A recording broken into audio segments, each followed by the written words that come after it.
रायगडमध्ये 4 दिवसांपासून मुसळधार पाऊस सुरू आहे। पावसाने जनजीवन अक्षरशः विस्कळीत झालं तर मुंबई गोवा राष्ट्रीय महामार्गाची दुरावस्था झाली आहे। रस्त्यांची अक्षरशः चाळण झाल्याचं चित्र देखील पाहायला मिळतंय।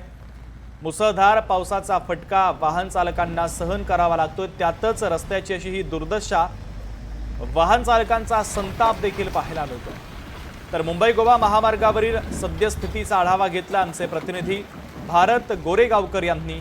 पाहूया। मागील 4 दिवसांपासून रायगड जिल्ह्यात पावसाने चांगला जोर धरलाय आणि त्यामुळे मुंबई गोवा राष्ट्रीय महामार्गाची देखील दुरावस्था झाली। आपण दृश्यांमधून पाहू शकताय, ही जी दृश्य आहेत ही मुंबई गोवा राष्ट्रीय महामार्गाची आहेत।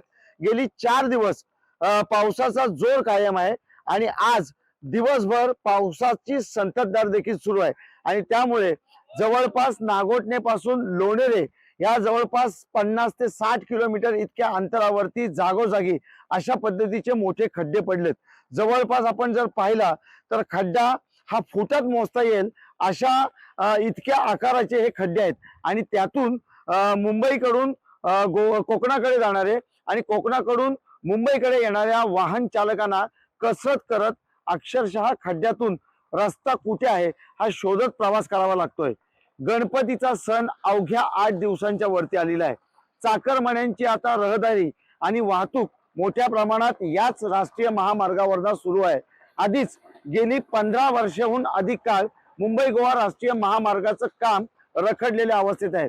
त्यातच अनेक ठिकाणची उड्डाणपुलं देखील पूर्ण झालेली नाही आहेत आणि त्यामुळे मोठ्या संख्येने चाकरमानी गणेश भक्त कोकणाकडे जातील, मात्र त्यांचा यंदाचाही प्रवास हा खरतर आणि याच खड्ड्यातनं होतोय की काय अशी शंका निर्माण होते। व्हिडिओ जर्नलिस्ट ओम गोरेगावकर सह भारत गोरेगावकर, लोकशाही मराठी, रायगड। यातून एवढे हाल होतील की सांगू शकत नाही की काय मृत्यूचा काळ आहे आपल्या चाकरमान्यांसाठी।